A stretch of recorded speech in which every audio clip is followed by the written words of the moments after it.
Welcome to Dead Formats. I'm your host, Chris, and this week, I like bands. It's the spooky season, and I thought instead of just covering horror movies, why not get into the Halloween spirit by doing a little dress up? So all this month, Dead Formats is going to be trying on different costumes and dressing up as some of my favorite podcasts. And this week, I'm dressing up like the wonderful DK and Dan like bands. Gentlemen, how are you doing this evening? I'm loving the idea that you're going to become our doppelganger. I could never be you. Oh. Welcome back to DK and Dan Like Bands. I'm Dan. Do you like bands?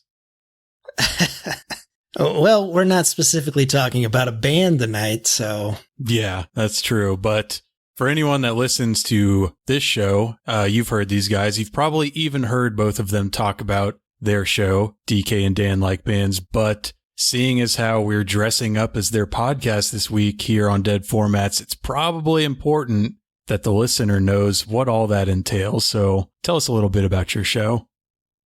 Dan, go ahead. That's you. I see you moving away from the microphone slowly. We're DK and Dan Like Bands. We cover hard rock, metal. We do reviews. We do recommendations of music that we've listened to. We do we'll pick a band, do a top 3 from me. That's the top 3 songs that we feel are the best from that artist or band or soundtrack or anything like that. Anything we like to do. It's pretty easy going. Like I said, we stick mostly to hard rock and heavy metal. So yeah. DK, add whatever. Thank you, Dan. Yeah, no, you said it all. Hard rock, metal. Look, I like a little synthwave. There's going to be some of that stuff in there. Some oddball stuff probably, but yeah, for the most part, everything you just said, Dan, exactly. We talk about concerts we've been to, which maybe could be something we could talk about now. Yeah, I was going to say, one of the things you guys usually do is talk about recent shows or concerts you've been to, and I have been to a few. I could talk about that. You guys can as well. I don't know if you'd be stepping on the toes of stuff you want to talk about on your own podcast, but if not, have you guys seen anything good lately? Last thing for me was Ghost with Dan, which we covered and comes out. Well, it's definitely out. You can go back and hear that. So best Chris, episode of the show, in my opinion. I've heard it already. Totally not recording this way ahead of time. I have some pretty big opinions about Black Sabbath. We could talk about that. Yeah, you're going to want to hear that. So, Chris, I guess that just leaves you. Okay. Yeah, so this is the first time I'm recording. Let's see. So I did go see 200 Stab Wounds not that long ago. That was cool. Thought it was sold out. We just happened to be driving by the venue, and my lady was like, I'm just going to get out of the car and see if we can buy tickets. And I was like, don't do that. It's been sold out for like 2 weeks. There's no way they're still selling tickets. She got them because apparently they only will pre-sale a certain percentage online, and then afterwards you have to go in person, which I did not know, and they did not say anywhere on their website, so I had just assumed it was sold out. But we did go. It was a good time. But I think the more interesting thing for most people would be that I did go see 9 Inch Nails on the Peel It Back tour, which I guess, is that like a reunion? Were they broken up or like inactive? No. Just like we haven't toured in a while type thing? I make a lot of money doing movies, soundtracks, so... Yeah. What's the point? Well, was this tour... Is it a little bit pared down? They have a little less of a stage show, is that correct? I mean, it was the picture I sent to the Discord, that was just like a little center stage that they would do for songs that didn't have not live instrumentation, but like traditional instruments like drums and guitars. Mm-hmm. So if it was all electronic, there was like this little center stage, but for songs with a full band, it was like a big stage thing, lots of visual elements and stuff like that. Cool. That's awesome. I mean, as you guys can probably tell, I'm not really a Nine Inch Nails fan because I'm asking DK and Dan these questions about the band that I just went to see. It was my significant other really likes them. I really don't fucking care. It's not like I'm like, oh, this is terrible. I just don't really listen to a lot of music like that at all. Did they play that Johnny Cash cover that they're known for? That's how they closed it out. I feel it's disrespectful to cover Johnny Cash like that. But I mean, having seen it, do you feel any differently about them? Is this your first time seeing them? Oh, yeah. I mean, and not only that, this is by far the biggest show I've ever been to. I saw Motley Crue back in like 2006 or 7 when they did their like reunion tour, and this had to be like 4 times the size of that. So other than those two, the next biggest band I've seen is Cannibal Corpse, which DK, you can attest to. They just play at like bars, basically. Clubs, yeah, they're just clubs. Even though they're very well known in a certain community, they're only playing for like 100 to 200 people most of the time.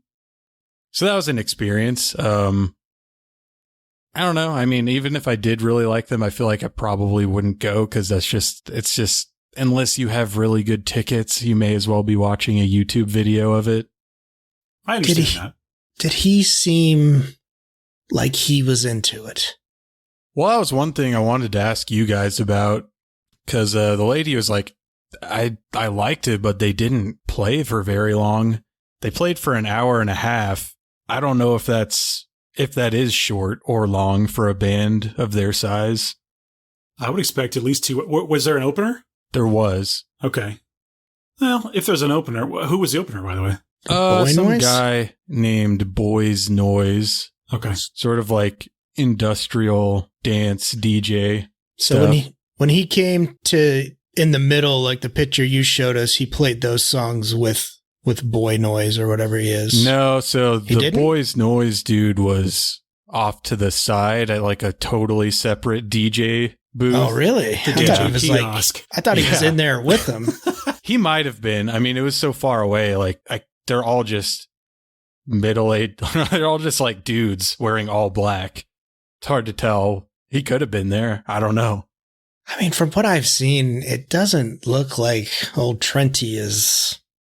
He looked mighty pissed off the first few when it first kicked off, but I don't know if maybe they were having some technical issues or some shit. I saw a recent clip where he was definitely a fucking downer. Mm-hmm. So I That's will a bummer. say, me not being familiar with them, there was like zero banter. I don't know if I could see that being the norm for a band like that. I think there was one time where he's like, it's awesome that so many people care about a band that hasn't done anything for a while. And that's pretty much the only thing he said other than just playing songs, which I'm fine with. I mean, I don't care. I don't know. Sometimes I want to be talked to. It just depends. Like when there's a huge production and there's a lot going on, sure, yeah, like you got to stick to the flow and whatever, you got to plan. But I like a little extra banter stuff that's like personalized to the show, and like just one example. I love the band Opeth, and like Ackerfeld. Every time I've seen them has been like roughly in the St. Louis area, but not every time, but most of the times. And he always talks about like different shit that he knows about St. Louis, or like he'll always have some random shit, and I always watch clips and like I've never seen him repeat that stuff. So I like when you get like a personalized, like just a little friend time with your guys you like, you know what I mean? Yeah. But then I saw Gary Newman at the Ready Room, and he didn't say a fucking word.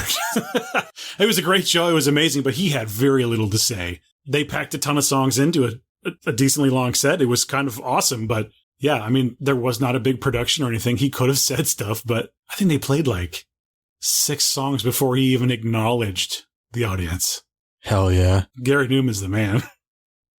Yeah, I mean, an hour and a half seemed, I don't know how many albums they have, but that seems like if you're playing the hits from your whole career, an hour and a half seems normal. Although I will say that I've seen much smaller bands play much longer. I think Godspeed You Black Emperor played for 3 fucking hours when I saw them. And that was like 6 songs. Yeah, it was.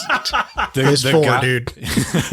The guy I came with asked me for the keys to my car so he could go sleep. like halfway into the set. And it was Time like, had passed. yeah, it was like, I'm like, I do really like this, but I've been just fucking standing for like 4 hours because there was also an opener. I'm like, this is an endurance test. Yep.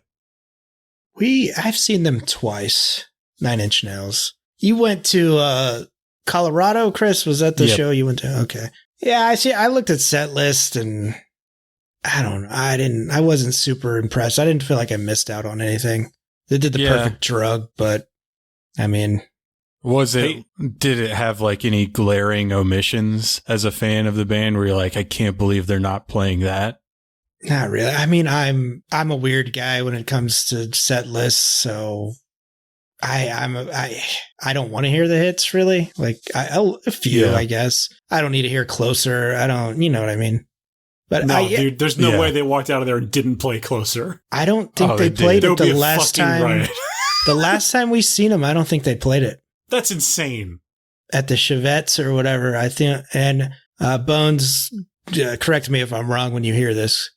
But yeah, I don't think they played it the last time. And the second time we seen them, yeah, I kind of got that same feeling, Chris, of, all right, okay. Yeah. Yeah. So. Kind of I probably sound like a fucking douchebag to all the people that wanted to go and couldn't, but it wasn't for me. It was for someone else who goes to every show that I want to see and is going to see Fulci and Cannibal Corpse with me in a couple months. So it's like, okay, well, she's going to see fucking Suffocation and 200 Stab Wounds and Fulci, then I have to go see 9 Inch Nails and fucking Death Heaven and Health a million times. Is Health good? I mean, like, again, not really my kind of music. I think we've seen them 2 or 3 times. Like, they're not bad. Like, if you like their music, you will like seeing them live. I think one of the times we saw them, I want to say they did like half of their set with Perturbator. I think that was the band that was with them. I love them. Yeah, I was more familiar with them because I do listen to that sort of music a little bit, but you know, Health, much like 9 Inch Nails, it's just not my thing. Yeah, they got a few tracks I like. That's my experience with Health as well. Like, yeah, every so often there'll be something that I'll throw onto a playlist. It's like, yeah, that's pretty good, but they're not ever going to be my band for sure. But I will say the main thing I remember about this 9 Inch Nails concert. So she told me about this like an hour before the tickets went on sale. So it's like you get online and it's like there are 4 million people in line to buy tickets. So we got what we could get. I had like 3 windows open for like the states that were either closest to us or places we hadn't been that we would like to go.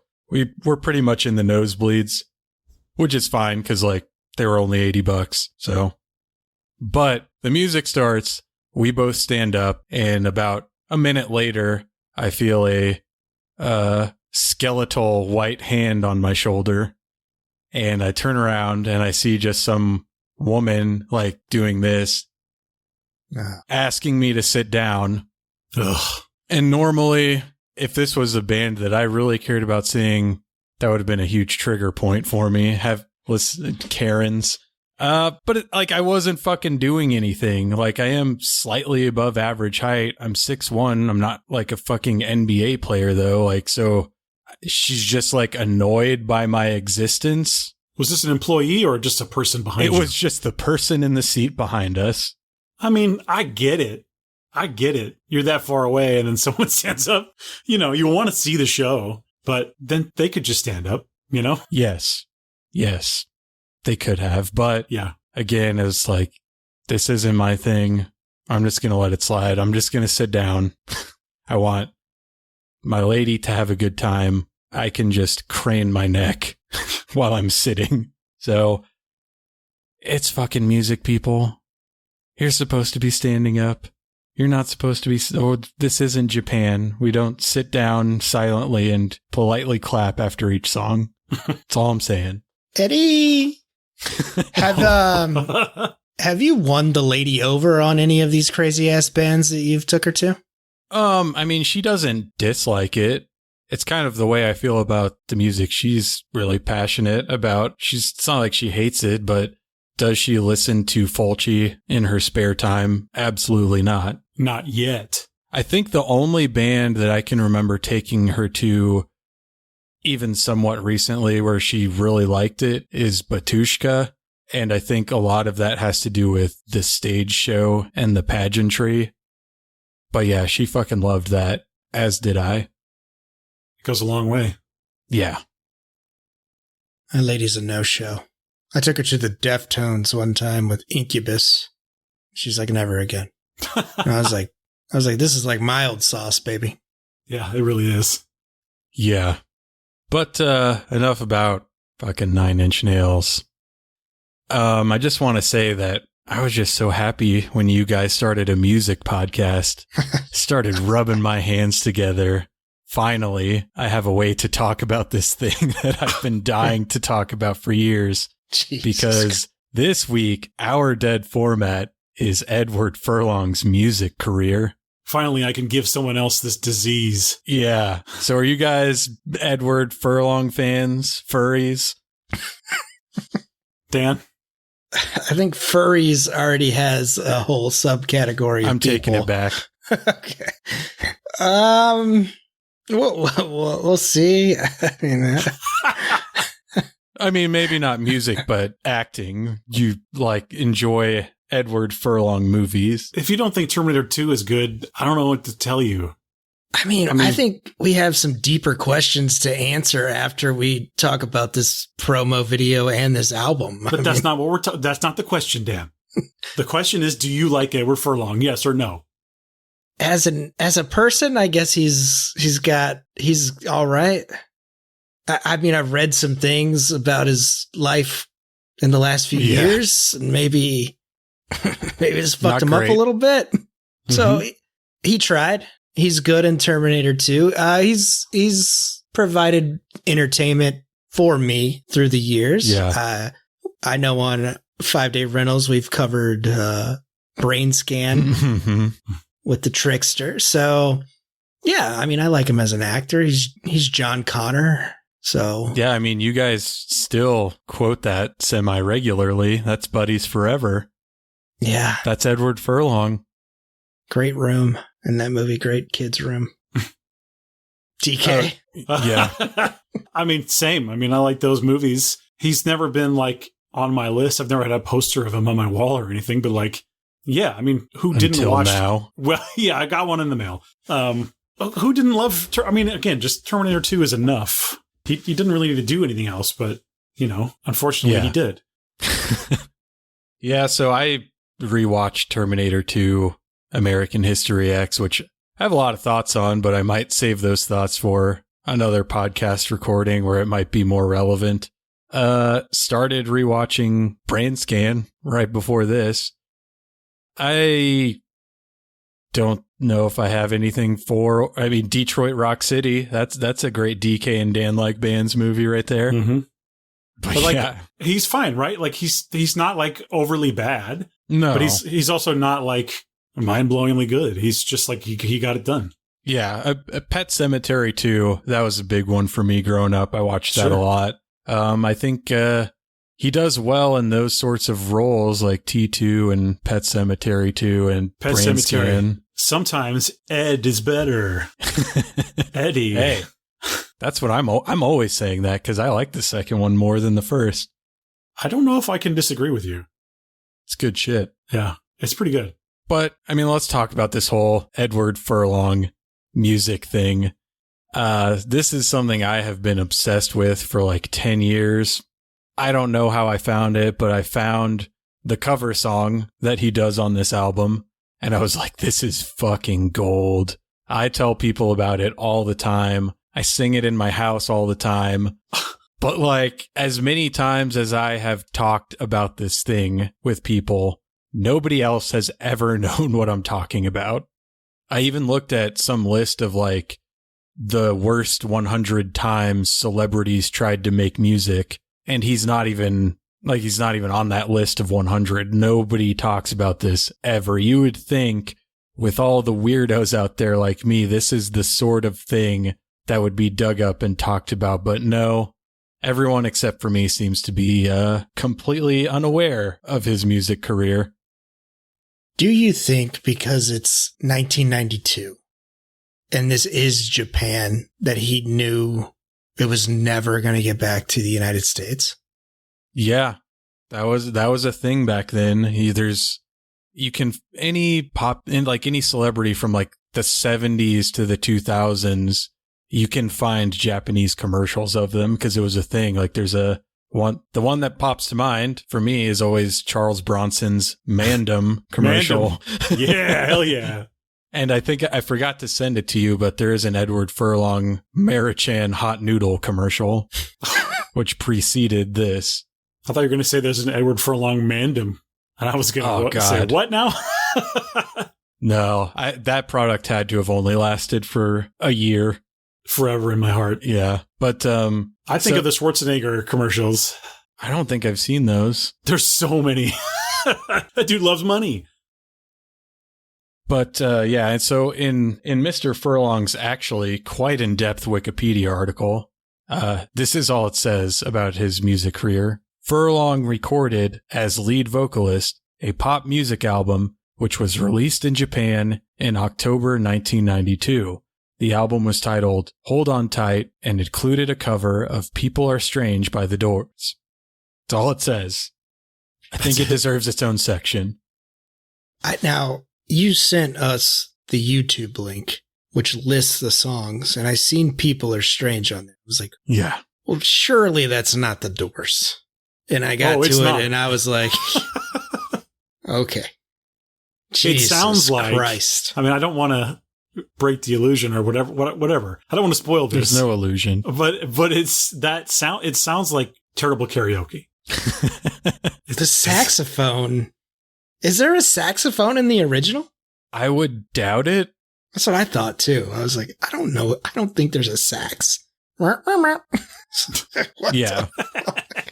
So this was released in Japan. It was also released in South Korea and Indonesia. And he has a second album. It's spoken word. What? Still, but God. that is not mentioned on his Wikipedia. What you are didn't we share doing? that with us? Do you have that? You didn't give me that. I'm pretty sure it's on YouTube. YouTube didn't tell me this. This is bullshit. Cancel this recording. Is this like poetry or? Yes. Like Shatner style spoken word? Let me look it up really quick. Rocket Man. Because the name of it is quite funny. Edward Furlong. It's the first thing that pops up for me on Discogs. He's my favorite. Oh, hell yeah. You make two guys read a 400-page Russian book, and you don't send us the spoken word Edward Furlong, like Chris? we can't handle that? Yeah. Well, I just had DK on. Figured we'll let him do easy, breezy, beautiful episode instead of 4.5 hour marathon. But his spoken word album, The Happy Prince and My Grandfather's Favorite Poems. I mean, I'm going to check this out. When did that come out? 1993, so the year afterwards. So they heard the album and they said, maybe we don't do that again. Maybe we try something else where you don't have to actually sing. You know what the Japan market wants? Your poetry, Edward. That's what they need. Give it to me, Edward. They need you lazily doing voiceover. It worked so well in the videotape. But yeah, I guess the best example of just how unknown this album is that the backing tracks, I don't know if either of you noticed this on YouTube, but the backing tracks for every song on this album have been repurposed as just like generic background music that you can license. Like, for example, the Christmas song on the album, the music for that song, you can go to the Big Source music website and find it with the vocals removed. And it's just the name of the track is just Pretty Narration. Like, that right there shows you how nobody gives a fuck about this. Could you imagine, like, that just wouldn't happen with any songs that anyone cared about? Well, yeah, the music was never important. The music really isn't. I mean, it all sounds like knockoff, like Van Halen or like, I don't know, some 80s, just standard 80s pop rock or whatever. It doesn't sound modern even for 92, I don't think. Yeah, if you would have told me this was like 87, I'd have been like, okay. Yeah. Yeah. For sure. Why? So yeah, Why? there is zero interest in the music. I mean, for sure. It's all about his vocals, and they go so far to cover him up with as much backing vocal as they can. Yeah. Chris, go ahead, Dan. Is there a why did they do this? Why was this the next? This is 6 months after Terminator 2, like, right? Yeah. Yeah, pretty much. I mean, because that was, probably like a year and a half, because Terminator 2, I think, was the summer 91 release. This was October 92. Did the record label offer him like insane money for this? Surely that was it. I mean, we'll talk a little bit about the how and why. Okay, so you have some info for me. Yeah. Thank you. Before we do that, we're going to do a top 3 for me for Edward Furlong's amazing album from 1992, Hold On Tight. And DK, what is a top 3 for me? What is that? Well, a top 3 for me is a sometimes very painful process that we do on DK and Dan Like Bands, where you listen to the entirety of the artist's discography, and then you have to provide your top 3 songs. Not the top 3 that are the best or the technical masterpieces, whatever. These are the top 3 songs for you, and you must defend them. These, you have to make a choice, and they're the ones that are for you. It has to be true. The guideline is it's got to be true. It's got to be you. DK and Dan Like Bands. TM. That's exactly what we're going to do. So let me ask you, does doing a top 3 for me from an album that is only like 30 minutes long and has like 8 songs, was that easier or harder? Because I'm less invested, it is absolutely easy. And that is just a blunt, honest answer. Yeah, I'll agree with DK there. Well, I'll kick it off. My number 3 for Edward Furlong, Hold On Tight, is I Don't Know What I'd Do. Other than the cover song, this is the one that I just walk around my house singing, annoying the lady with. I want to say, like, I'll save that. I mean, it's just, if you've listened to one song on here, you've listened to them all. So it's kind of hard to be like, oh, this one has a really good this or that. It's just like, this one has maybe the most annoying chorus, which is why it sticks out to me so much. So yeah, I Don't Know What I'd Do. That's my number 3. I'll jump in. My number 3 would be I'll Be Waiting.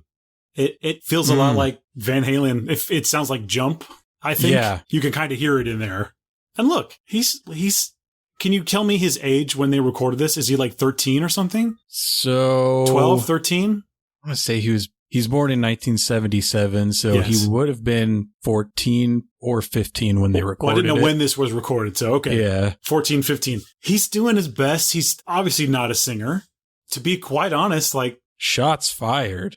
All right. He is doing his best, and like look, you could listen to this, and I'm not saying it's good, but for what this is, I would just like, if I was in a room with him, I'd say, hey, you did a good job, buddy. Nice work. So yeah, I'll Be Waiting. Number 3. Yeah, that is the one of the singles off the album. So. Mm-hmm. If you were in a room with Edward Furlong, you would do everything possible not to bring this up. No, this is the first thing I would talk about. This is absolutely the first thing I would talk about. You don't know, Dan. You don't know. You would have said, I love you in Terminator 2, but you know what I really love? Brain Scan. There are probably dozens, if not hundreds of hours of him talking about being in Terminator 2. Yeah, boring. Yeah, I gotta know about this. Did you reach out to him to see if he could make this recording? I'm sure. No. I'm sure if he emailed now, he'd probably join in. Well, so that 9 Inch Nails concert was in a different state from us, so we did drive, and I did listen to a lot of Edward Furlong podcasts, and I gotta say, go ahead. Did you do the one with the American History X guy? Yes. What I was going to say is, like, if you ever need proof that not every celebrity needs to have a fucking podcast, go listen to the ones Edward Furlong has guested on. That one in particular is 45 minutes of them just saying absolutely fucking nothing. I listened to the one with the Superman guy, Rosenbaum. That one was better. Yeah, it was okay. The best one was Michael Biehn has a podcast. Wait, what? I don't know anything about what's happened to him since Tombstone came out, but his voice is he's like a Nick Nolte, and he was just saying some being very blunt and unafraid to ask Edward Furlong questions. Like they were talking about Brain Scan, and Michael Biehn was like, I'm just going to say it. Like that movie's just kind of unwatchable to me. It's like, that's kind of fucked up. Or, asking Edward Furlong about the relationship he had with a 29-year-old woman when he was 15. That's one thing I would not do. Yes. All right, I guess you could bring up this album before some other shit. Okay. Before telling him to his face that his movies fucking suck. Dan, give us your number 3. Give us your number 3, Dan. My number 3 for Edward Furlong is Detroit Rock City. Wrong podcast. Oh, shit. All right. Number 3 for me, guys. Right For Me. It's off the album Hold On Tight from 1992. Oh, yeah. This starts off like a fucking Bryan Adams song. You expect, I got my first real 6-string. I gotta know if the feelings forever hit me hard because I know this is going to, hit me hard. Yeah, I know this is going to be a long process. That was my note. I gotta know what's right for me. This is hard. But I like the chorus. I mean, you can tell it's Edward Furlong. He just has that voice. Mm-hmm. Yes, he does. He's sounded like a 7-year-old his whole life. I'm sorry, Edward. But love you, Eddie. On some songs, it really shines through. And then some songs are better. But I think this one's pretty decent. I mean, it's not the worst. Yeah. I mean, my number 2, right from the start, Baby Straight to the Heart. I gotta know what's right for me. It's a good album opener. I listened to this album probably like 30 times in order to talk about this episode. And I don't know. Do you guys ever have that like Stockholm syndrome where it's like, I've started listening to this ironically. Oh, wait, is this album actually genius? Do I love every single song on this album? I have had that, but I won't talk about it. Okay. It's upsetting. Oh, I want to know what it is now. It's super fucking catchy. I think it is like more suited to his register than some of the other songs. So it's less distracting, like Dan was saying. So yeah, number 2, right for me. My number 2, Edward Furlong, top 3 for me. Give Your Heart to Me. Yeah. Yeah? Tell us about it. Well, it's got some woes and ohs going on, and it's pretty catchy. Like it is hard to get it out of your head, I have to admit. Yeah. When he's going like, whoa, oh.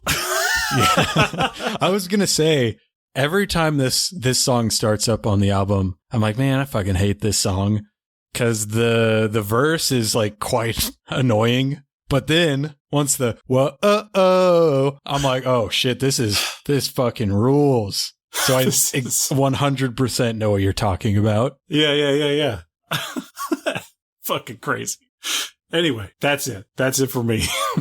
Go ahead, Dan. Is that like Milli Vanilli? Is that like kind of the vibe that song is that a little style, bit? Yeah, it's just kind of like poppy, upbeat. Yeah, I don't know what you call it. Maybe that's right. Yeah, very bass-driven verse. Hey, guys, we're not done talking about Give Your Heart to Me because that's my number 2. Oh, shit. Oh, shit.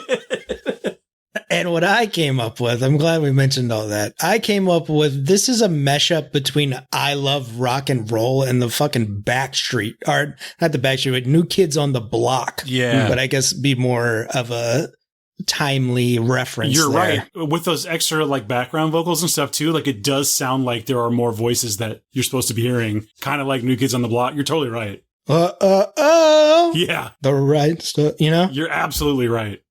It's got a guitar solo, so automatic number 2 for me, baby. I mean, yeah, there were so many times like listening to this album where I'm like, this sounds a lot like XYZ, and it was very hard to really place some of it. A lot of it reminded me of this band called Alien, which is like an album-oriented rock band from the 80s that put out like one album that I'm also obsessed with and no one ever talks about.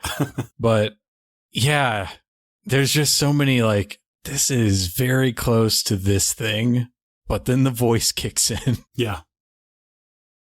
So I guess that brings me to my number 1. It's got to be People Are Strange. That's bold. That's a bold choice. It is the best/worst/best again thing about this album. I mean, it's an awful vocal performance. But I think if you're like trying to show someone what this whole Edward Furlong thing is really about, it's the best one to pick because there's a direct comparison, because this is a song made by an actual very famous band. I see what you mean. But I think Dan and I's spirits are both broken. God, like I said, this is the first song of his that I heard, and I probably didn't listen to any of the other songs for like years. I would just sing this song in his tone of voice. People are strange. Streets are uneven. There you go. Women seem wicked. I also love the backing vocals because it's just like, strange, stranger, Yeah. It's like when you're like third chair clarinet. Yeah. And you get those notes that are just left over. Good shit. That's my number 1. People Are Strange. All right, well, listen to me now, motherfuckers. Because the best song on this album is I Don't Know What I'd Do. Easily the best song. I'm serious. Listen, it's got everything. It's got saxophone, which is pretty fucking well performed. It's got cowbell. It's got synth like you wouldn't believe. The song on its own, if it was not an Edward Furlong song, like I could see this being a classic hit, like legitimately. Yeah. I think this is a actually good track. It almost reminds me like the new Ghost record even. Like it could go, like Ghost could cover this. It would work. It would make sense. Whoa. I know. I want to talk to you, baby. I don't know what I would do without you, baby. I just want to give it to you. He's 14. That's the best track on this record. Go ahead, Dan. Speak your truth. My number 1, guys, would please let me. I want to talk to you, baby. I'm in love with you, baby, because it's.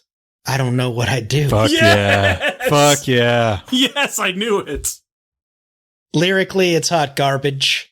The saxophone piece is literally the best played piece of music on this whole fucking record. Yep.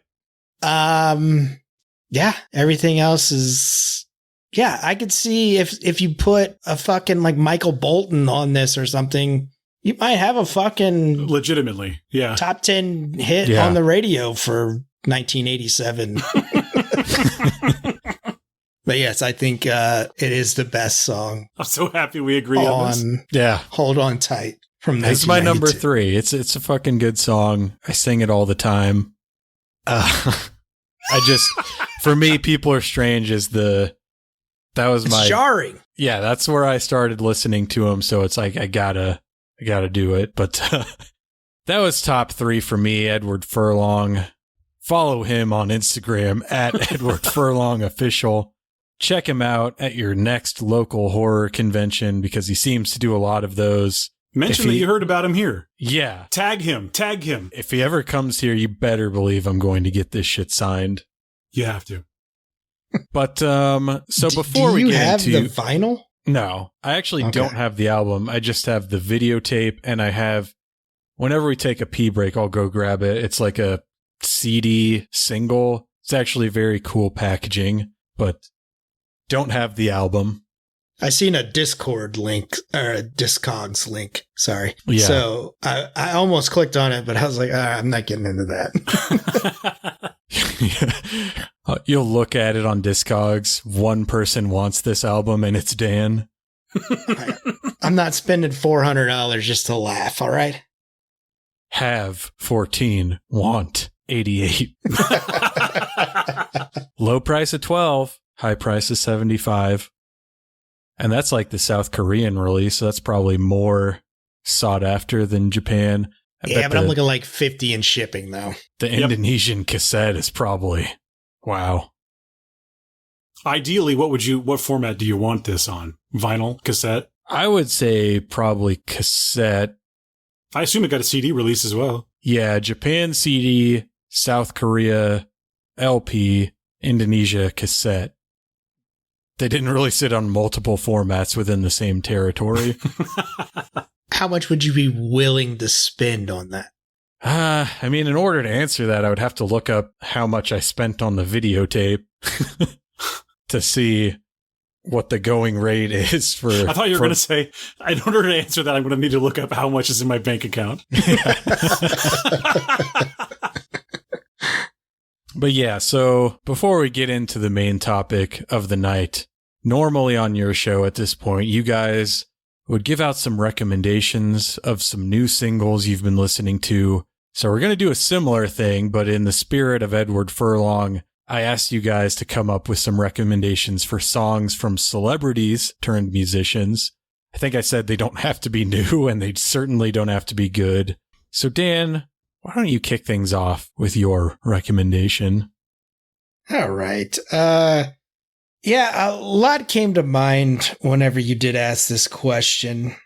And the one thing that I kept coming back to was America's beloved Hotel Harris, Paris Hilton. And Stars Are Blind, which is not a terrible song, I don't think. It's kind of... No, I don't think it is either. It's kind of all right. For the time, yeah.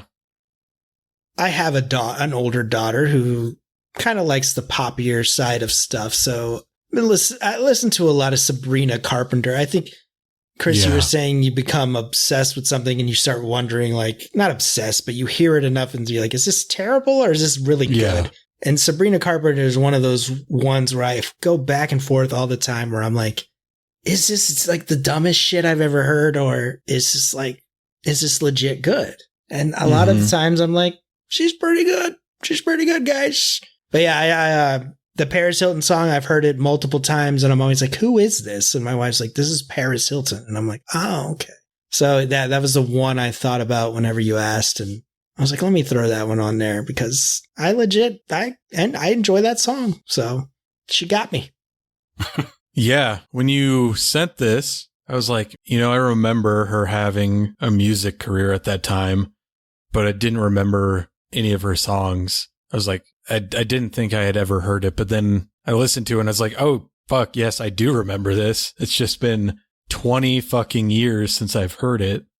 But yeah, I mean, like you said, I didn't think it's completely in line with all of the other shit that was popular back then. I think she probably just got shit back then because of who she is.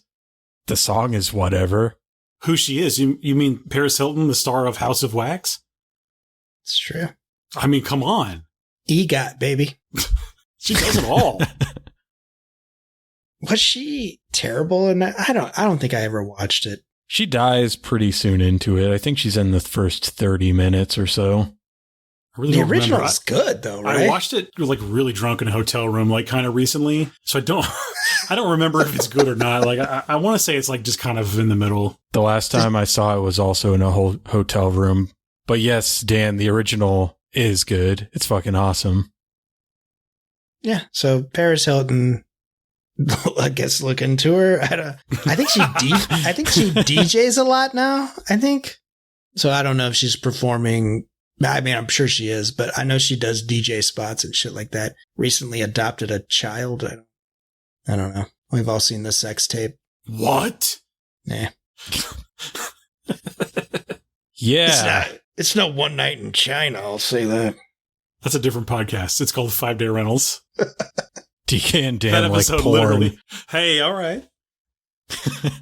But yeah, so my recommendation that I sent you guys for celebrities turned musicians is Vin Diesel's cover of Louis Capaldi's Someone You Loved. Had either of you heard this before? No. I didn't know it existed. I knew it existed, but I never heard it. And when I was like, oh my God. This is just another thing that I've been obsessed with for years. Brings me so much joy. And it is another, like, you hear it and you're like, this is terrible. The 100th, 200th time, you're like, you know, he actually kind of does have what it takes to be a singer. With a little bit of training, I think he could really make a go of it. I mean, he is Groot for Pete's sake. Yeah. Very fucking weird. I don't really have anything else to say about it other than everyone should go listen to it. It's going to be on the DK and Dan's official playlist. It's gotta. Yeah. Yeah, it's very like, is he trying to do like Nick Cave but it's just, he ate a bag of gravel that morning or something? I don't know. I think he just really likes singing. There's also a video of him covering a Rihanna song, singing to his wife at her birthday. Well, that's just sweet. Yeah, It's it's lovely. good shit. We all know he's a family man. Yeah. Fucking Vin Diesel. How about you, DK? Well, I mean, listen, the first thing I thought of, and like I wasn't trying to be funny, this is just what my mind did, and the first thing I thought of was the Leonard Nimoy, Bilbo Baggins song. Yeah. Which surely everyone listening knows, the Ballad of Bilbo Baggins. I mean, Yep. you know, in the middle of the earth and the land of the Shire lives a brave little hobbit whom we all admire. So, you know, I'm sure that goes without saying, right? Mhm. The other thing I thought of was the Macho Man rap album, which is incredible. Like he's almost good, like at rap, like in a like DMX kind of way. Like he kind of just yells at you, but like he's rhythmic, like he can do it. He really can. I'm sure he was coached. I'm sure he's just whatever. Yeah. But I mean, yeah, like it almost works. So definitely both of those would be a fun listen if people haven't heard those. The thing that I just thought of though. And I don't know if either of you have heard this, and it's not really intentionally a song. He didn't intend for this. But has anyone heard the Mickey Rourke rap? No. I would be really surprised if you so. had. What they did was they took, he did voiceover Really, work for Dan? Motorcycle Boy? You don't know? this. You don't know the Motorcycle Boy rap? He's your guy. Nothing exists after Motorcycle Boy, guys. Well, this definitely should not exist, but it does. And it wasn't intended as a rap or a song or anything, but I think it still counts. It's he did voiceover work for this game called, I think it's called Rogue Warrior. And it's like this like terrible first person shooter action stealth. It's like think Siphon Filter, but like maybe possibly racist and xenophobic. Like he you know, whatever. He has all these insane lines in this game, and I believe I think that they took them and made them into a rap, and I believe that the rap appears in the game, so I think it counts. Wow. It is a thing that I think about every day. There are these weird little vocal things that he does. There's a part in the song when he goes, "Give me a goddamn break," and then there's like a drum break. Hell yeah. And it's like legit cool. It's mainly him just swearing. But it's, look up the Mickey Rourke, not with children present for Pete's sake. Oh my God. But it's insane. Yep. That's recommendations. Also, honorable mention Kim Cattrall scatting and Hulkster in Heaven, because the Hulkster is now literally, well, probably not there, but he's not alive anymore, we'll say. We haven't got confirmation yet that he's where he is. Yeah. I hope he's not a ghost. God damn. Earl Brother. just lost another Hulkamaniac. So now we're going to move on to the pièce de résistance of the show, which is the 1993 VHS Edward Furlong, I'll Be Waiting. So once again, this is another one that, much like Toyd, is very poorly documented. It is not on Letterboxd. It's sort of on IMDb. If you go to Edward Furlong's IMDb and look at the things where he's credited as himself, there is a 1993 entry that's just called Edward Furlong Documentary. Mm-hmm. No picture, no info about it other than Edward Furlong is in it. And as far as I can tell, this does not exist on the internet. There is a YouTube channel that oddly has a bunch of snippets from the tape, and they're all titled like Edward Furlong in Japanese Video Part 17. Mm-hmm. But they're like 13 seconds long. Yeah. So if you were to piece all of them together, it's less than 7 minutes. And this bad boy is 39 minutes furlong.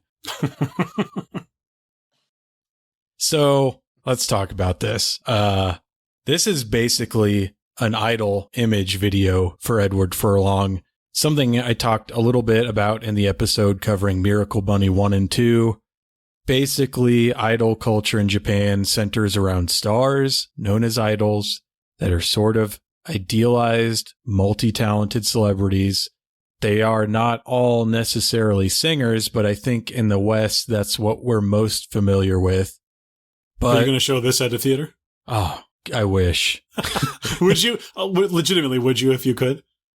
I think I could. Would you if you could? I think this is more edit out the best snippets for a montage before a showing of Brain Scan. It's an appetizer. Yeah. Brain Scan appetizer. Yeah. Hell so, yeah. But in idols in Japan, whether or not they're actually a good singer or not is sort of irrelevant, because idol culture is much more about appearance, marketability, parasocial relationship with the audience.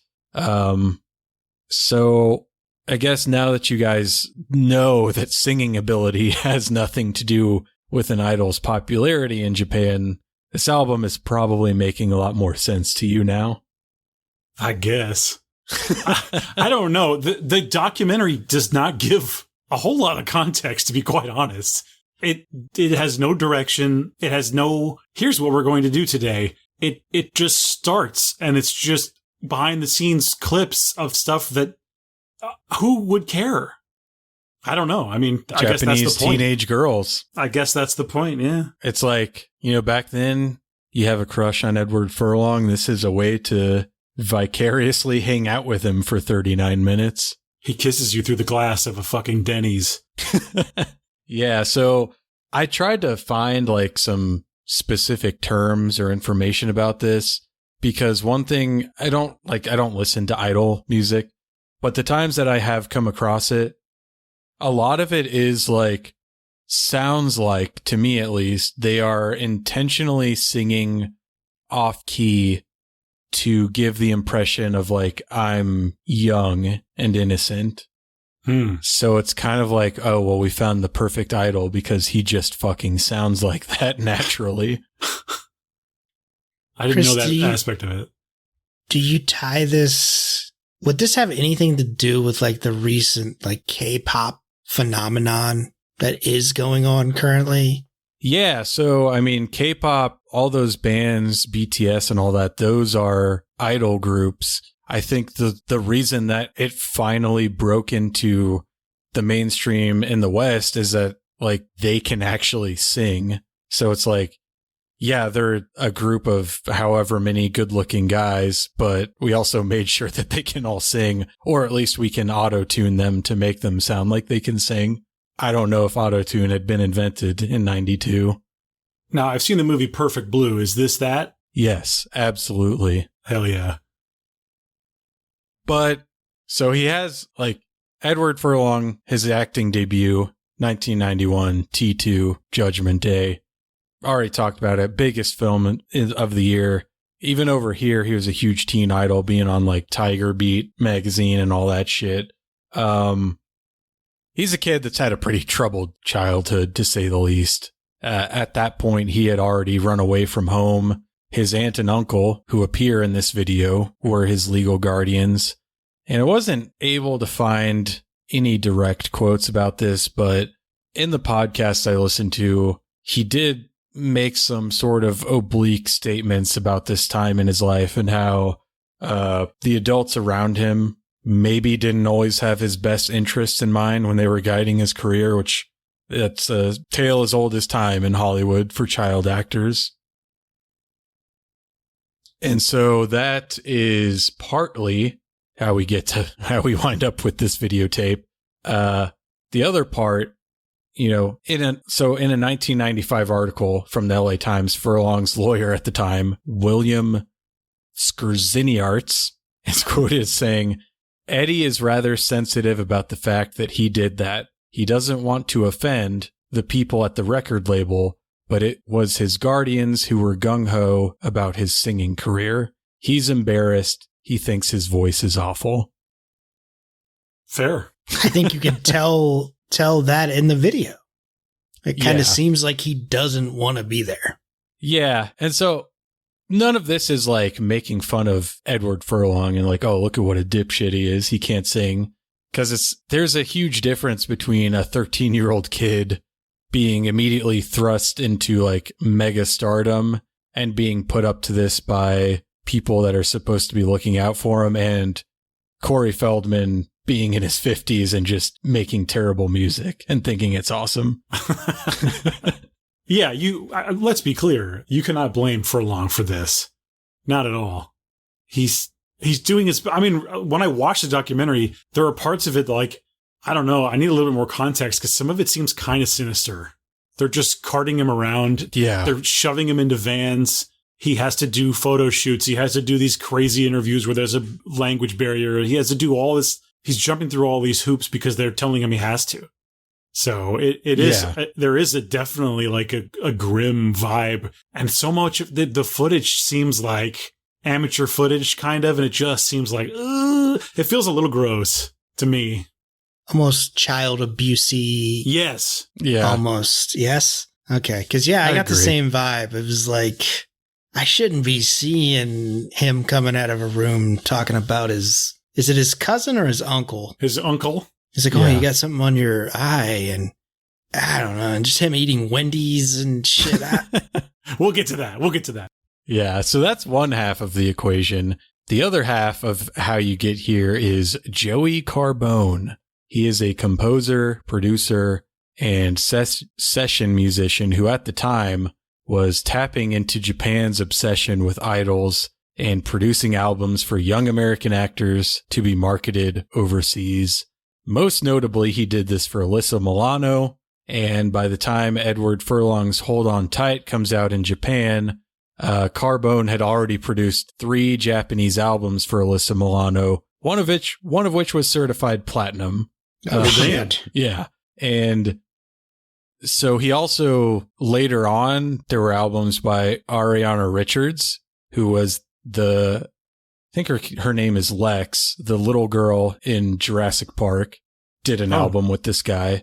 Ugh, really? Also, Bridget Wilson, who plays Sonya Blade in the Mortal Kombat movie, wow, okay. did an album with him.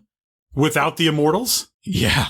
Blasphemy. Hers was actually the hardest to find. I was not able to listen to all of it. There's only a couple songs on YouTube from her. So I'll probably have to hit up Discogs to get that. Does she mention Mortal Kombat? Sonya Blade. I hope. When did that come out? Was that in 30 94? years ago. 30 years ago, because I seen it on a list the other day and I thought about you too. So I wonder what she would have been in at the time that merits her being a star to... Because like I can only think of that and Billy Madison, which I'm pretty sure came out after Mortal Kombat. I'm sure, right? It had to be. Yeah. Either way, I don't know. Edward Furlong, he was super popular in Japan after T2. He was in those noodle commercials. So it seemed like a no-brainer. Let's get this kid an album. And the same LA Times article, it says that both Hold On Tight and his spoken word album, The Happy Prince and My Grandfather's Favorite Poems, went gold in Japan. So clearly this guy knew what he was doing. God damn. I didn't get like... Oh, go ahead. Does it ever say how much Eddie made off of this? Who can say? How much did his uncle make? Yeah. I don't get the vibe. I don't know. I didn't get the vibe that the uncle was steering him in the wrong directions. You didn't? Because there's definitely some shit he says right at the beginning, or it's I wanted to make movies with me in them. Yeah. Well, that, I guess. But I don't know. He felt kind of like, this is a crazy ride and I'm just happy to be here. I got the vibe that he wanted it to be about him. Yeah. And that he was taking what he could get. Now the lady, I was like, yeah, his aunt. So yeah, get out of here. I felt the opposite because she was just like, I want him to be happy and successful. She tried to say it. Yeah. Was there ever anything that came out that like they did him wrong? Well, it's like I said, like he's never out, as far as I could tell, he's never out like outright like, oh, fuck them. But he will be like, I was pushed into this. I didn't really want to do Pet Sematary 2. I didn't want to do a music album, but people around me, which would have been them and his sexual abuser, I guess is the best way to put it, / girlfriend, would have been the people around him at that time. So no, he doesn't seem interested in like relitigating his childhood in that way and being like, oh, fuck these people. But based on the things he said, it does kind of seem that way. Was the one girl, did they say that's his cousin? I do think one of his cousins was there too. Is it like Lorraine, something like that? Something like that. Yeah, okay. She seemed like she did not give a shit. Yeah, she was just like, I'm in Japan. Yep. I'm tired. The food is weird. Yeah. I didn't get too much into the credits for the album. The one thing that did stick out to me when I was going through like the musicians is that some of the drums were played by Frankie Banali, who was in Wasp. Another shit. Wasp connection. Quiet Riot, Yngwie Malmsteen. Oh, shit. Yeah. I remember him because he would be on like those VH1 documentaries. He was about, available, is what you're saying. Yeah, he would be like, oh man, we were at the Rainbow Room and Blackie Lawless was doing this and Tommy Lee was over there. So when I saw that name, it immediately jumped out to me and I could picture this guy in my mind and I knew exactly who he was. Chris, why did you go see Motley Crue? So this was like, let me look it up. God. What a time to follow up on that. I don't have to defend myself to you, Dan. Just wondering, dude. Also, did you say it was like 2006? Yeah. What a time to see Motley Crue. Carnival of Sins tour was a leg of Motley Crue's Red, White, and Crew 2005. I Better fucking Live remember Than that. Dead. Oh my God. Well, I think I mentioned this on your show as like one of the main genres of metal that like got me into metal is hair metal. So it's like, I fucking loved like I was in high school. I fucking loved Motley Crue. Thought you got to start shit. somewhere. That's fine. Yeah. No I judgment. was just wondering. Yeah, I mean, you got to see the Crew, man. Yeah, my high school years was just like punk and hair metal is what I was listening to. And then I went off in a weird direction. It was good shit. Hardcore hip hop. It was good shit because this was 20 years ago. So all of the videos you see of Vince Neil now, he still was able to sing back then, and Mick Mars's spine hadn't completely fused itself together. God damn. Yeah. I mean, we'll bring you back for the DK and Dan Love Hair Metal episode, Ultra Mega Hair Metal episode. I'll make you feel like a fool. I'm sure you would. DK is scared of that episode. Why? I have very little hair metal. It's not something I ever did. You'd be teaching me. I would love to. But we're not here to talk about Vinnie Vincent Invasion. We're here to talk about Edward Furlong. So let's just get into this videotape, shall we? Mm-hmm. It begins with Edward Furlong and his entourage landing in Japan, arriving at a hotel, and this is all accompanied by a very lazily delivered voiceover from Eddie talking about his previous visits to Japan. Well, on my first visit to Japan, I was a stranger in a place that seemed so foreign. and everyone seemed to be in a hurry to me. There were so many people, and I didn't know your language, and you didn't always know mine, but somehow I knew I was welcome and encouraged to return. Now I am on my 4th visit, and in the last year I have seen many seasons of Japan, such as spring and the sakura, summer and the humid rains, fall, the leaves changing colors, and the occasional winter snow. I still don't know your language as well as I'd like to, but always I will feel welcome and encouraged to return to my second home. Right from the get-go, what's going through your heads? This kid doesn't want to be here. Yeah, I kind of got that too. With his voiceover, it's like someone handed him a script and said, "Read this into this microphone." Then you can go on. Then you can go to lunch. Yeah, one take. Because there are parts later on where he stumbles over words and they just left it in. Yes, a few times, I think. But that's what I was thinking. But then when I rewatched American History X, and so much of it is just his voiceover, it's like, I don't know. I can't tell. He seemed just as psyched to be in that movie as he does this documentary. Yeah, I mean, you might be right there. You can't expect a lot of energy. It's clearly late at night. You've just had an insanely long flight. There's cameras in your face. What a weird way to start it. And like I said, this thing starts with no direction. There's very little editing. The tape does not tell you what it is. So you really don't know what you're going to see next. You really don't. And not having read, a slipcover or anything, I had no idea.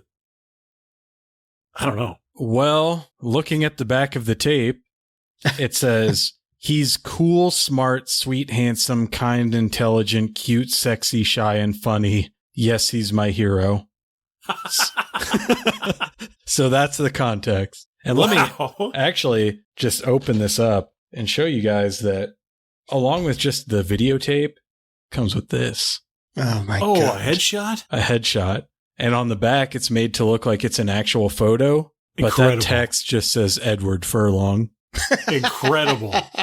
And then not only that, we have this, a little insert booklet. He looks like baby Rick Astley in that photo. Which is just, I guess, pictures of him, but also a lyric sheet to I'll Be Waiting in both English and Japanese. Gotta have it. We got this centerfold right here. It's the same from the video. He's kind of dressed in a sort of John Connor. Yeah. Jacket. He's very John Connor-esque. Hair is the same. Oh, wow. Look at that squat right there. He's got it all. And, those are just credits. I thought those were more lyrics. Yeah. Oh, to join the Eddie Furlong fan club, send money order for $16.95 payable to Robert E. Furlong, care of The Letter, P.O. Box 90666, Pasadena, California. Who's Robert Furlong? Think that... Actually, uncle is Sean. Don't know. It could be another uncle. Oh my god, it's a family affair. Yeah. So... How did he get cast in Terminator 2? Does anybody know this? A casting director go ahead. No, you got it, DK. No, I just saw a video where they saw him. He was just at a boys club or something, some kind of a club, doing activities and they were like, "Hey, do you want to be in Terminator?" And he even got it wrong. I'm telling the story badly. You might have this more or better, but he said he said it was going to be Friday the 13th or something. Nightmare on Elm Street. Nightmare on Elm Street. Yeah, he misremembered and said it was that. And then the phone rang and they said Terminator, and they're like, "You're going." Yep. He had no acting experience, and I mean, unfortunately, he plays these sorts of characters because it does sort of mirror his home life. Like I said, he had run away from home.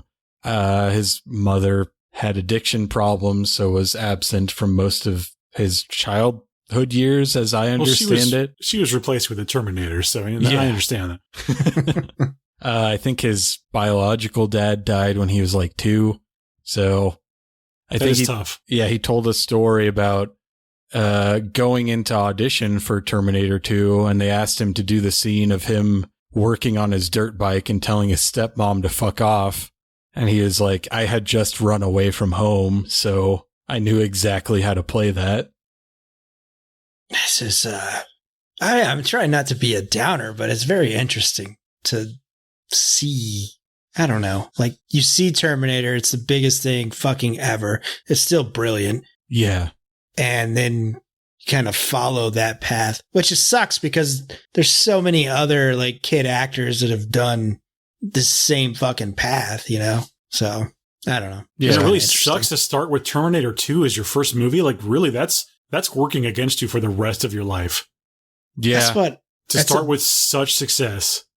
Well, that's what I was thinking. Well, when we got this episode, I'm like, why would he do an album in Japan? He like just did T2. Like, there should have been like Spielberg should have been like, hey, I'm kind of interested in that kid, you know? Like, I don't know. It's just, I said it's very interesting. Well, he was doing like, at least for a little while, like prestige films. I think his next movie after Terminator 2 was like called American Heart with Jeff Bridges or something like that, which is like, if you had mentioned that to me before I was doing research for this episode, I would not have known what the fuck it was. But I imagine at the time people were going to theaters to see that. And it's like, yeah, this is him being more serious type thing. Mm-hmm. He clearly wanted to be taken more seriously. And so I'm sure this album did not do him any favors. Yeah, it kind of seems like he realizes that.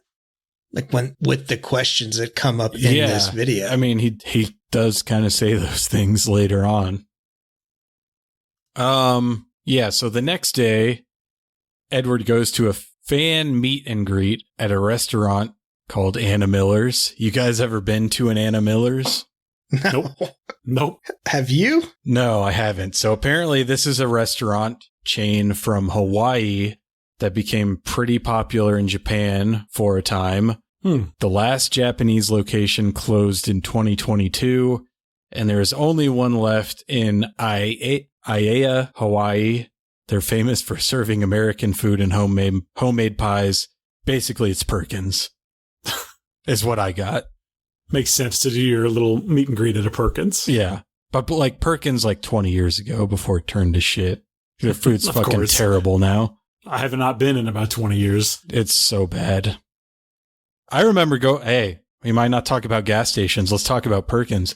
Okay. I remember going on road trips from Texas to Iowa, and it's like, fuck yeah, we're in Kansas City.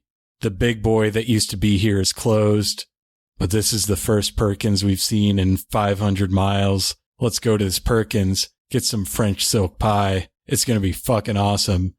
And then living in Minnesota in like 2018 to 2022, it was a nostalgic, oh, fuck yeah, I can show Perkins to my significant other. She's never been there. And just being so disappointed. And it's so awful. I don't think I've ever been to a Perkins. There wasn't one near me, but my parents loved it. Like, when we could get it, we would get it for sure. Because it used to be good. It's like DK and that White Castle. Fuck yeah. Oh, yeah, I can mac on some White Castle. Give me a crave case. I'm going to send you each one for Christmas. Fuck yeah. Yeah, fuck Perkins. We also get some short interview segments from Edward's guardians, Sean Furlong and Nancy Tafoya. And his uncle Sean says something that immediately did not age well at all. Huge red flag. I would like for his career to be a lot like Jodie Foster's and River Phoenix. They were both young actors, and a young actor and a young actress who came up and managed to cross over from a young person to an adult. And they did it in a way that was exceptional. They make quality films, which I would like Eddie to do. Uh-oh. Which, goddamn, this video was filmed in late February to early March of 93. River Phoenix passed away 7 months later in October. And you have to imagine that people were getting their hands on this tape right around the time that happened. Right. And then the scary thing is, he could have gone that way. In real life, I mean, he had these problems. He shared a lot of the same problems. So it's like, yeah, it could have happened. It's crazy. Yeah. And this is also where, jokingly but not jokingly, his uncle's like, I hope he directs movies and I get to star in them. He means it. Yeah. Nobody wants to see that guy. I'd rather watch Eddie. And then, is this where the kids are like pounding on the glass? Like a zombie movie? I think it's cut in between the two interviews. And he kisses the glass. Yeah, they fucking love it. They go nuts for that. Can you imagine seeing yourself as a young lady and being like, I fucking loved that record, and seeing him at that restaurant? I don't know. I mean, do you guys remember your celebrity crushes from when you were like a 13-year-old boy? Do I remember Elvira, Mistress of the Dark? Oh, well, yeah. she's still around. Yes. I remember Stone Cold Steve Austin. Yeah. I remember The Undertaker. Yes, dude. Hell yeah. What would be my crush? I know when No Doubt... Really trying to think. When No Doubt came out, I was like, Gwen Stefani. Yeah, dude. But I also had a huge crush on Gavin Rossdale as well. So, Fair. I'm gonna have gotta to love that Bush. Yeah. I seen Bush like last year, and I'm like, this guy's still amazing looking. Bones was there. He said it first. He's a demon, right? So that's what's fine. It's gonna happen. Yeah, I don't. Yeah, you should have fucked the nanny, dude. I don't blame you. All I can think about is that song from American Werewolf in Paris that they did, because it was fucking everywhere for like a year. Mouth. Yeah. But it was a remixed version of Mouth. The Stingray remix. Oh, shit. Which they play now, live.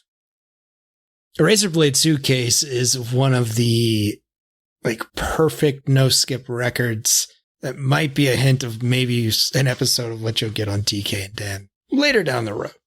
Okay. So, I'll email you guys or send you a Discord message 30 minutes before the show is over to tell you, don't forget about Hold On Tight by Edward Furlong. Not a skippable track in the bunch. I couldn't skip shit. I had to hold the dot and move it. Yeah, I think, oh man, I'm going to have to think about that because I was 13 in like 2001. I can't even, I don't know, fucking Christina Aguilera or something. I really don't remember. DK? I already said it, dude. It was Elvira. That was it? That was real. All right. I think you win. Jenna Jameson? No? Sure. I didn't have a good enough internet connection for that. Jasmine St. Clair? Who's that? What the fuck? Who was the singled out host? Was that Jenny McCarthy? Jenny McCarthy? Yeah. Yeah, that was, because... I thought you meant Chris Hardwick. Yeah. Oh, was like, Chris all right. Hardwick from The Talking Dead? Yeah. Yeah. This just made me think of like, in the past couple of weeks, there's been a couple things where I have to be like, to the lady, like, I swear I'm not a fucking porn addict. Because I'm just like rattling off facts. Her and her friend were watching some reality TV show, and she was like, what do you think about this woman? What do you think about the way she looks? And I was like, well, she kind of reminds me of this porn actress named Tracy Lords. I swear to God, I'm not a pervert, but do you remember that movie with the song where the guy's like, I'm a virgin girl? Yeah, so she was actually an actress in Hollywood after her porn career, and that's how I know her, because that was before my time. I feel like there's been several incidents of that recently where I've very defensively had to be like, no, I don't have a problem. There's very specific reasons that I know so much about this adult star. We were recently watching Piranha, and my wife just looks at me and goes, you think she's hot, don't you? And she talked about Barbara Steele. And I'm like, yeah. Fuck yeah. Yeah, hell yeah. Not a porn actress, but, just one of those things where you don't want to be a weirdo, but I don't know. I'll admit it. Because you're eating the goddamn guests. I'm sorry that we grew up in a time where adult stars were more part of the zeitgeist. Respected. So you knew about them even if you had never seen them do anything. Sure. They were on like, what was that VH1 show about the celebrities living in a house together? Oh, The Surreal Life. The Surreal Life. Yeah. Hey, you guys all like that lady who was with Joe Bob? I've seen her lick a guy's asshole, so... Haven't we all? No. Seen it. Multiple times. Whatever. Not just once. And Yeah, she man. liked it. Hey, I love Joe Bob too. Yeah, he's good shit. He's Okay. all- Listen, it's one of those things where I watched him as a kid. It's like he's untouchable. There's nothing you can do about it. You know what I mean? I've talked to George about this where it's like, I grew up at a time where it's like if a horror movie's on TV, it's going to be Monster Vision and I'm going to watch it. So I had fond memories. I signed up for Shudder specifically for him, and then I'm watching it and it's just like a bunch of boomer shit. Well, sure, yeah. And I'm like, okay, well, Sure. rose-colored glasses, I think it's called. I have them. I'm admitting to having them. I'm wearing them now. Well, Woodford, New Jersey was actually a timber town back in 68. And Also, But he's from wait- Grapevine, and it's like, no. I have to know how many breasts are in the film I'm about to watch. we could do that up front. Get to it. 0 breasts, 1 frosty. Heads roll, legs roll. Hair kung fu, egg kung fu. Come on. Hey, are we talking about Edward Furlong Yeah. video? Where were we? There's a short interview segment with Edward. Heavy metal and hard rock. Well, I like,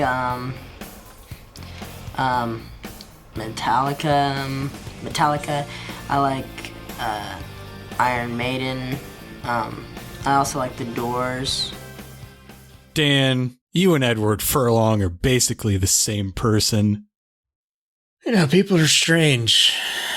But yeah, I think so, man. 92. This is when everybody turned their back on Metallica, dude. So he's standing up, dude. He's saying, I believe like he the was in Black one of their Album. music videos, though. In Saint Anger. No, it's not Saint Anger. It's Unnamed Feeling, isn't it? That's off of Saint Anger. Well, it's DK. from Saint Anger, but Saint Anger is the title track Well, of the it's- Saint Anger album, Jesus Christ. featuring the song Unnamed Feeling, And which the music video unnamed- stars Edward Furlong. I rest my case, Your Honor. Yeah. You remember when you were talking about one of those albums you're just obsessed with and you don't know if it's good or if it's shit? Saint Saint Anger. Anger. I love Can I it. tell you what's fucking bullshit? I don't have a guitar solo.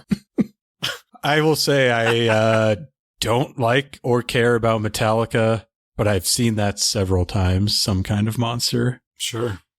Entertainment at its peak. I like when he's delivering the lines about delivering lines. He's telling you about his. He says, "Well, I like Metallica. I like Iron Maiden. I also like The Doors. My favorite food is cheeseburger and fries." This is you, Dan. The editing is wild. There is no editing. When have I ever talked about the Doors?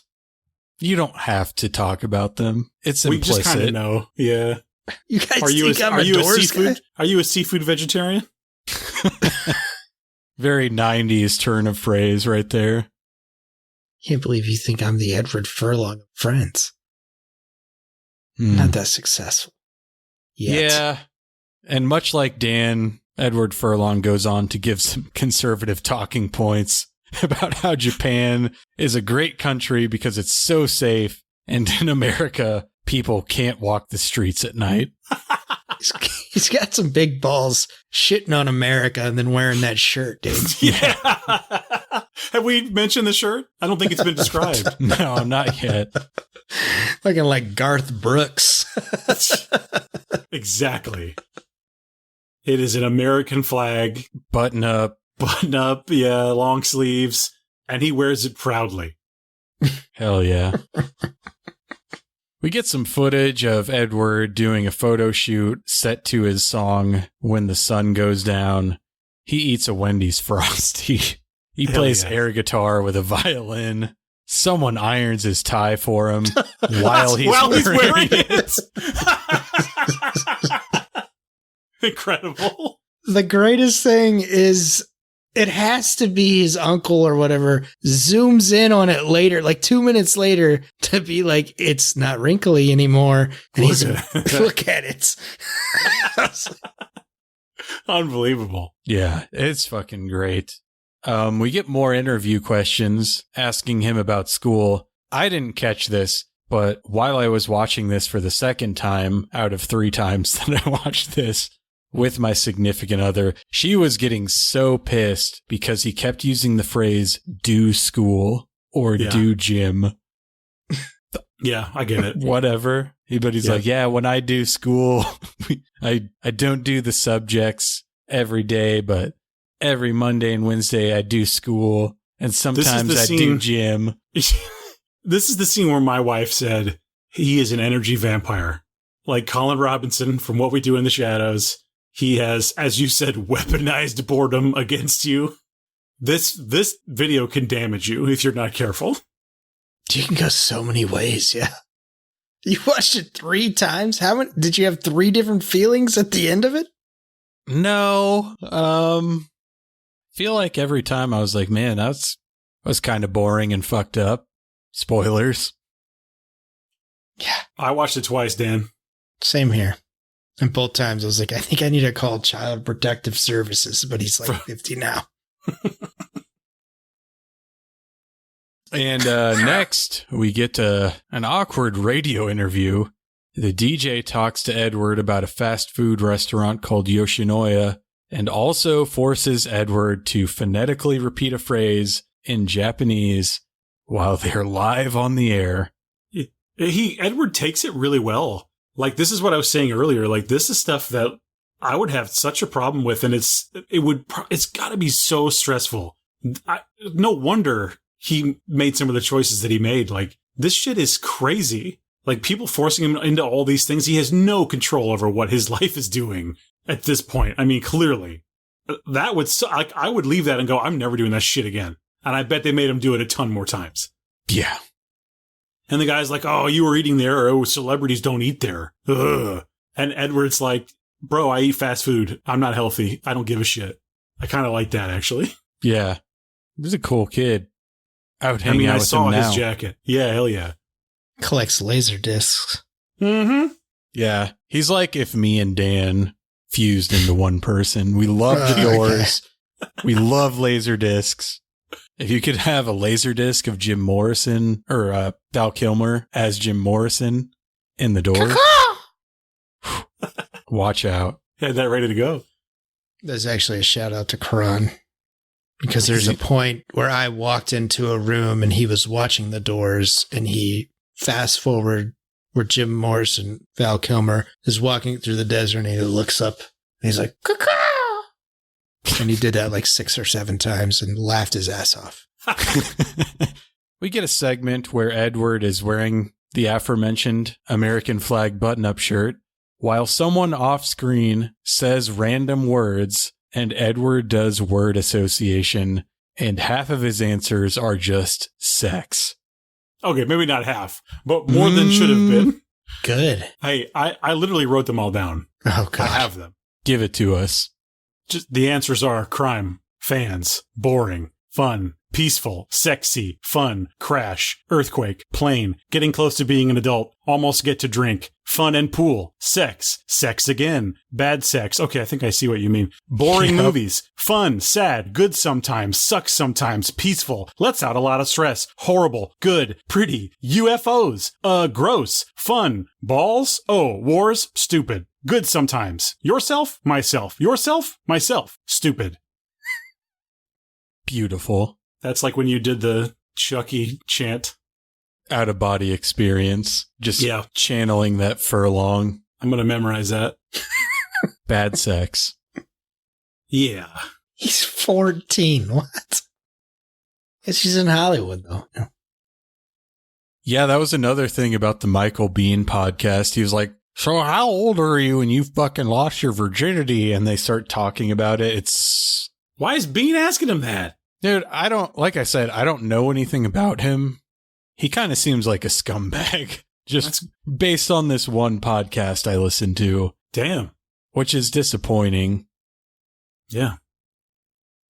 You didn't come up with that whenever you heard the first episode of DK and Dan Like Bands? Scumbags? Just singular. I'll let you decide which one of you is the scumbag. DK, totally. Yeah, it must Clearly. be him. For sure. I prefer asshole. Well, let me take over for a second. Yeah, do At it. 22 minutes into this, the words "making of I'll be waiting" appear on the screen, which is Yes. followed by random scenes of him screwing around on the set and filming scenes for the music video that you're about to see. Yes. He answers more questions about dating and relationships. And we get some more great unenthusiastic voiceover. And then we see the music video for I'll Be Waiting. And it begins with a title screen that is just the font for Super Mario Brothers from the NES. I have the same fucking note. I have the exact same note. Yeah. And That's crazy. That's what's on the front of the VHS, but you don't put it together, two and two together, until you see it with the brick The background. Yes. Well, and did you notice the camera is zooming in on like the photo of the girl, but it's next to like an ice water? Why is there a big glass of water next to the photo? Japan's hot as fuck. It doesn't make any sense at all. Yeah, I just wanted to tour around Asia. And my parents said it was cool. He fucks up the voiceover and they just leave it in. Yeah. So what did you guys think about this music video? Explain it to me, because he gets there. He goes all the way there. He gets there. He arrives on the street to find that they're moving away again? I guess. But psych out. She runs back at the end and they play the chorus a second time. Right, but she's still moving away. So is it just to set up like future romantic vacations where he will find her? I guess. He'll be waiting. Whoa. You got it. It didn't make my top 3 for me, so nah. I ignored the shit. Yeah, it was kind of weird. Yeah. Kind of weird. I mean, I will say this music video is very poorly edited. So much of it is just like he's revving up to belt out a line of the song, and then it cuts away before he actually starts singing. So what most of the music video is just a lot of very awkward close-ups of him making weird faces. Yes. It's so prevalent. It's like if you were to like have this footage and try to make like a joke edit, this is how you would do it. It almost seems it's so shitty, it almost seems intentionally shitty. I know it's not, but I'm like, this is very badly edited. They also show you there are storyboards. Like, this is planned out. And still this is what we get. I mean, it's basically he gets there, the moving truck is there. He says hi to the parents weirdly, and then the girl shows up, and they go for a walk, and he gives her a necklace, and then she has to leave, and then she comes back. That's basically it, right? Well, he explains how he got there in the beginning of the video as well, which is insane. Here's a music video, but I'm going to explain the music video. First, I went to a couple other countries, but now I'm here. I went to Malaysia. You got a pretty good furlong. It was hell cool. yeah. I met a girl named Tomoko, and we went to high school in San Francisco. What I didn't know is that her dad was a professor. That must be why she's so smart. That's basically. That's very good, actually. Yeah. Good They times. do make these children kiss on camera. I mean, I don't have a problem with that. They're just like 13. She actually looks older than him. I would agree. He meets her parents at the beginning of this, like the actress's parents. They just do a movie kiss, so it's like, it's whatever. She still tells people to this day, my first kiss was Eddie Furlong. He meant it. It wasn't a movie kiss. He meant it. Who? Yeah. And then you're like, brain scan. And everyone knows. Pecker. Didn't get paid for that one. I don't know that story. What's that all about? He was going through a divorce, I believe, at the time. So Pecker and I don't remember the other movie. He basically didn't get paid for it because he had to basically pay her. Damn. It's a John Waters film. I've seen that movie, actually. Is that one that was on like Comedy Central a lot? I feel like it was. Yeah, I think I've seen it too, just like from there. Yeah, he's like a photographer. Yeah. I've seen it. Yeah, music video. Then Eddie and his entourage pile into a limo, heading for the airport. He answers some more questions. They all seem to be about his trip to Japan, and all of his answers are basically like, it was the same as last time. He's 13. I bet a lot of new people, but they're all the same people. Yeah. And it's like watching this in conjunction with listening to the podcasts that he's been on that are varying in quality. Stop worshiping celebrities. They are not interesting. So many of them have nothing to say. I cut him some slack because he's like 13 here. Mm-hmm. But you do kind of feel bad for him. I mean, you definitely feel bad for him. I mean, again, I've said this, but it's like he clearly, like, people are making these choices for him. He has no, agency, seems like, whatsoever of his own. He is just being forced to do this insane shit. And it's, it is painful for sure. Yeah. He's ready to go here. Yeah, he wants to go to his favorite restaurant, Penny's. Yeah. I asked my neighbor who's from East LA if he had ever heard of it. He's like, no, I don't know what that is. But if I ever go to Los Angeles, going to Penny's, and hopefully find it. I see Edward Furlong there. And he just nods at you from across the room. It's like the end of Fast and Furious 7. We meet at a stop sign. Hey, don't spoil it. You're more than a friend, Eddie. You're a brother. A buddy. Oh. Shout out to Alien 4 Contact. I've seen that one.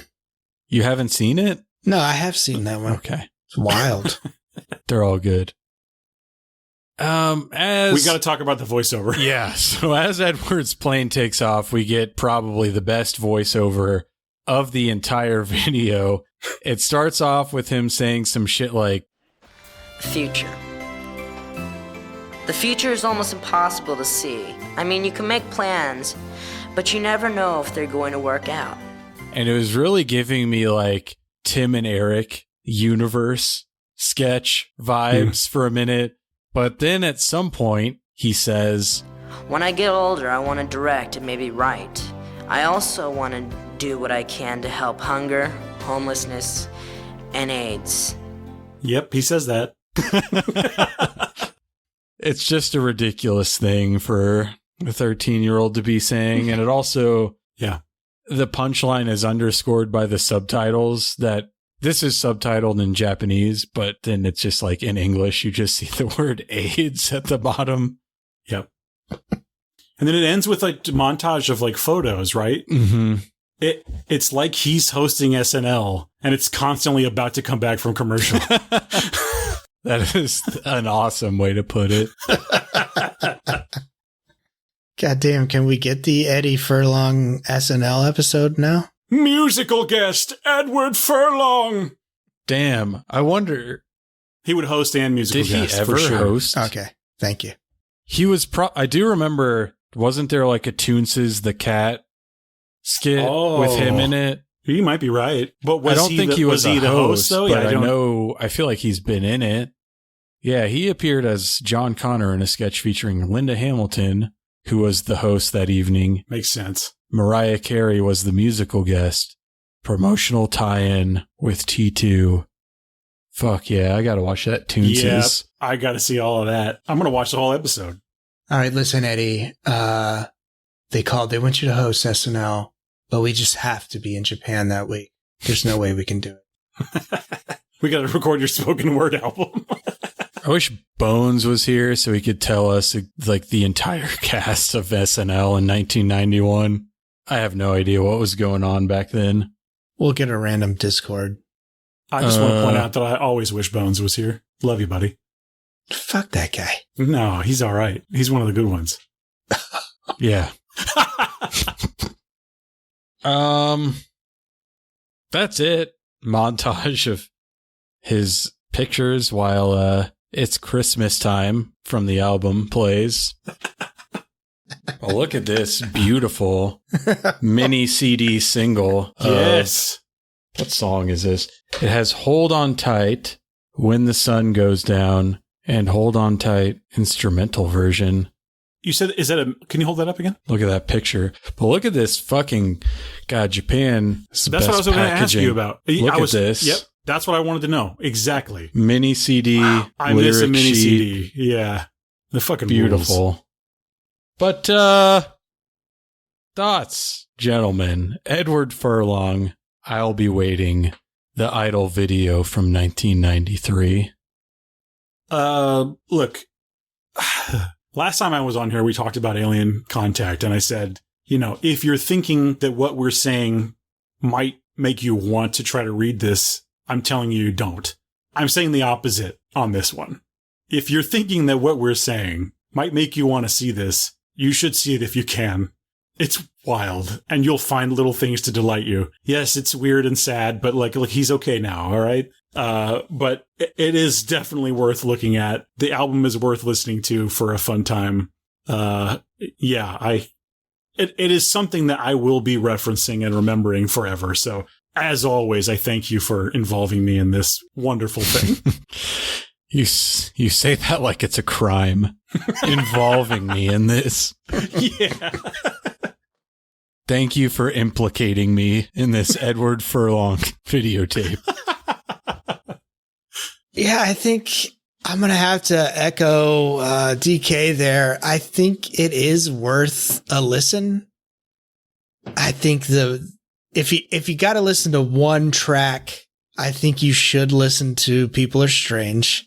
Just to see. I did play that to the guy I work with today, and he was just like, that is god awful. But yeah, I think it's worth a listen. The video, yeah, a little creepy at times. But I mean, watching him eat a fucking Wendy's Frosty and the whole tie thing, like there's some fucking funny moments in there of just a kid who really just seems like he doesn't want to be there at that time. But he's making the best of it, You go to Japan and you get Wendy's. Hell yeah. Back when Wendy's was really good. Yeah. I miss the yellow cups. I think you could get 1 million views on YouTube if you just did like 5 minutes of Edward Furlong with no context. Just like cut the weird shit out and stick it together. Zero context. Yeah. I would watch that video probably weekly. Just an idea. Like that scene when he's like licking his lips. And then he weirdly turns and looks right down the barrel of the camera. Yeah. It is really scenes like that where you're like, yeah, this is a fucking 13-year-old kid thrust into a supremely weird situation. That's what snaps you back into reality. Oh, there goes gravity. Oh, there goes Eddie. He choked on that Frosty. Eddie! Yeah, Dan's kissing the glass. Like I said, I listened to this 20 or 30 times. I think I'm furlong pilled. I'm a furry. I think the album's actually fucking good. Like, no, he's not a good singer. He's a 13-year-old with no vocal training of any sort. But it's written and performed by industry professionals. I want to tell you that you're insane. And this is the worst take you've ever had. But I was playing the songs for my wife. And like there would be moments when I would look at her and go, huh? That's good, right? Yeah. It's actually cool, right? It is. I think it's good. I think it would actually be missing something without him. If you had like a competent singer, like a Mariah Carey, host of SNL 1991, it wouldn't stick out in any way. Yeah, you're right. So I'm going to say everyone needs to listen to the album. The videotape, not so much, unless you're just a huge Edward Furlong in his adolescence fan. Probably skip it. But it is like, when we talk about dead formats, this is one of them. An idle video for a kid that was in Brain Scan and Pet Sematary 2, hanging out, eating Frosties, talking about sex, going to Japanese Perkins. Yeah. It's not good, but it's interesting. There's a shot when they're leaving the hotel room and they have a fucking major discussion about who gets to exit the room first and enter the hallway. That's the shit that I would want. I'm like, I want to see more of that. And then there's what did she say? She says something like, shit. No, hang on. I think I took a note. She says, there's some dialogue you can barely hear. And someone says, "What's wrong with your ear? I cut it really bad." Yeah. He was trying to cut his throat. Something along those lines. What? Yeah, and then he realizes that the camera's on him and he stops. He stops talking. Mm-hmm. Yeah. This is like some family influencer YouTube shit. Every once in a while, they'll let some things slide and you'll be like, I don't know about that. It's a crazy thing to say. And it cuts directly to him in front of a window in a full denim outfit. Talking about doing school. Yeah, man. But yeah, that's 1983's Edward Furlong. I'll be waiting. Thank you guys for coming on and breathing life into this dead format with me. Tell the fine folks out there where they can find you, anything you've got in the works. Well, we of course have DK and Dan Light Bands. You should check us out there. We talk about bands. We talked about this before. Dan has the incredible 5 Day Rentals podcast, which people should be. Look, I mean, if we've gotten this far, 5 Day Rentals. But if you really don't, please check out 5 Day Rentals. They're the best. It's my favorite show. Especially Brain Scan episode. Sure. And look, I love the show Dead Formats, but 5 Day Rentals is just so fucking good. Dan, anything else from you? Hey, Chris, as always, thank you for having us on. And like I said, being just a hub of our podcast buddies that we get to do shows, just an extra hangout spot for us to have fun. I'm glad you hit us up every time. I love hearing it. Hell yeah. Love your guys' determination for the alien contact there. It's a great episode. And I think, that's the good shit you're coming up with. So thanks, man. But that's why Dead Formats is not my number one podcast, because things like this.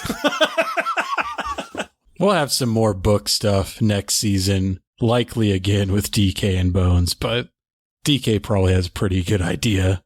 Throw him a bone, give him some content from something that's near and dear to his heart. Hey, look, I'll take what you give me. I guess I also need to say that I'm on Nerds, Geeks in the Kitchen Sink. It's a podcast that is like hanging out at the video store, where we just talk about random, whatever bullshit that we're into at the time, whatever the new movie is, whatever the pop culture thing is. And look, if it's October, and I think it is, right? It's October. This is coming out October. God damn it, XL. October 6th. It's either, look, it's probably out by now. I don't have a release date, but look for Letters to Dracula. Just go onto Spotify and look for Letters to Dracula. It is my new project. It is instrumental, sort of rock metal meets synth in a sort of Carpenter kind of way. Check that out, please. We have an album available. It's spectacular. Yeah. Me and Dan got a preview. Pretty good. Check it out. That's it for me. Yeah. So on behalf of DK and Dan, I'm Chris. This has been Dead Formats. If you have any questions about the show, or if you have a dead format topic that you'd like to hear me cover, or if you have any suggestions for potential guests, please reach out. You can email me at deadformatspod@gmail.com, or you can reach out to me on Instagram at deadformatspod. Thanks for listening. Formatspod.